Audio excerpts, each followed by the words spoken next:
nav, bet ir bailes, ja kaut kur jābrauc, jāiet tālāk prom no mājām. Ja nu man tur sāksies. Jā, tas ir tāpēc, ka cilvēks ir pieradis pie šī te ikdienas pārvietošanās perimetra, jo šajā komforta zonā viņš ir atstrādājis katru sīkumu. Ja nu viņam tur sāksies, tad viņam ir skaidrs rīcības plāns, un šī zona viņam ir droša. Bet līdz ko ir jāiziet ārpus šī te drošā perimetra, tā sākās problēmas. Jo smadzenēm šeit vairs nav skaidra plāna, kā rīkoties. Un to sauc par agorafobiju.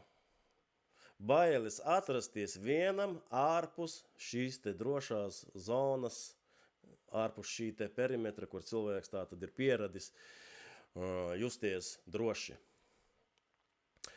Kāpēc tā ir? Tas norāda uz to, ka nav pareizi izdzīvot šis veģetatīvais stimulācijas pīks. Cilvēks nav ieguvis šo pareizo izdzīvošanas pieredzi.